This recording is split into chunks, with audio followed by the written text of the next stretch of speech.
परमेश्वर के धन्य नाम की महिमा हो। प्रभात मनन के सत्र 1508 में आप सभी का बहुत ही विनम्रता के साथ स्वागत करता हूं। आइए आज के मनन के लिए हम पढ़ते हैं तीमुथियुस को भेजी गई दूसरी पत्री अध्याय 2 पद 22। जवानी की अभिलाषाओं से भाग और जो शुद्ध मन से प्रभु का नाम लेते हैं उनके साथ धर्म और विश्वास और प्रेम और मेल मिलाप का पीछा कर। पिछले दिन हम भागने की बातों पर मनन किए थे। जवानी की अभिलाषाओं से विश्वासियों को चाहे वे किसी भी उम्र के क्यों न हो भागना अनिवार्य है। आगे प्रेरित पौलुस अनिवार्य रूप में विश्वासियों को पीछा करने की कुछ बातों की सूची दे रहा है। उसमें पहला धर्म अथवा राइचियसनेस है। वर्तमान समय संसार सामना करने वाले ज्यादातर समस्याओं का मूल कारण संसार के विभिन्न तथाकथित धर्म है। बल्कि सच्चाई यह है कि इन तथाकथित धर्मों के नेतृत्व करने वाले लोग और उसके अनुयायी दोनों यहाँ तक धर्म शब्द का अर्थ भी नहीं समझते हैं। शायद वे लोग उस अर्थ को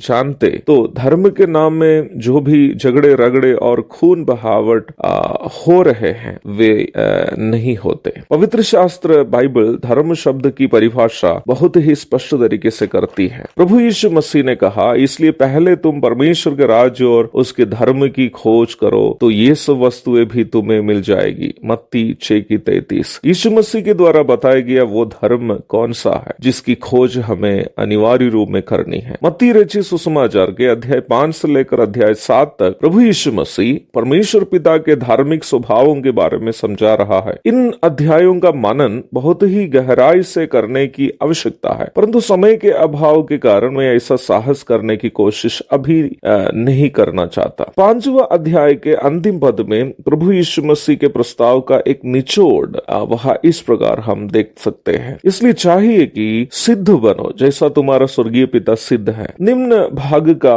गहरा अध्ययन करने से कोई भी इस बात को अवश्य समझ सकते हैं कि परमेश्वर के नैतिक स्वभावों की सिद्धता अथवा परिपूर्णता को ही निम्न भाग में धर्म शब्द से समझाया गया है। हिंदी बाइबल में इस शब्द को धर्म और धार्मिकता दोनों शब्द से परिचय कराया गया है। वही अंग्रेजी बाइबल में इन दोनों शब्दों के लिए एक ही शब्द का इस्तेमाल किया है, वो है राइचियसनेस। मत्ती के अध्याय 5 से लेकर 7 तक के अध्यायों में कई उदाहरणों से प्रभु यीशु मसीह ने मनुष्य की धार्मिकता और परमेश्वर की धार्मिकता को परिभाषित करके समझाया है। उदाहरण के लिए किसी की जान लेनी मनुष्य के परिप्रेक्ष्य में हत्या है, परंतु परमेश्वर के परिप्रेक्ष्य में भाई पर क्रोध करना भी हत्या है। मत्ती अध्याय 5 पद 21 एवं 22। अर्थात मनुष्य की धार्मिकता किसी की जान नहीं लेनी है, वही परमेश्वर के धार्मिकता के अनुसार भाई पर क्रोध भी नहीं करना धार्मिकता है। फिर उसके 27 एवं 28 पदों में प्रभु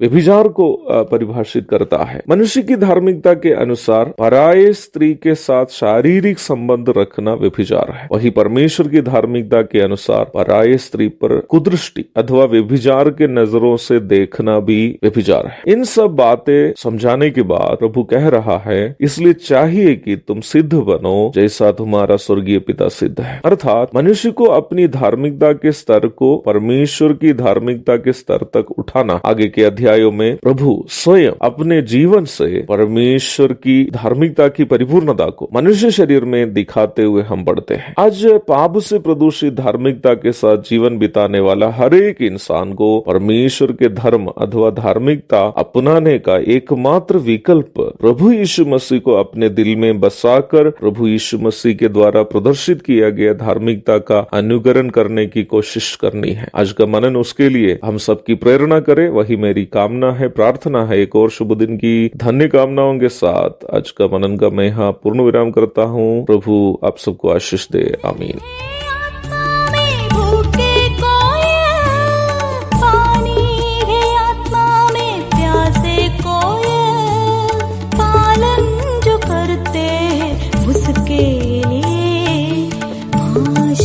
पाने का साधन है ये है वचन, प्यारा वचन यीशु मसीह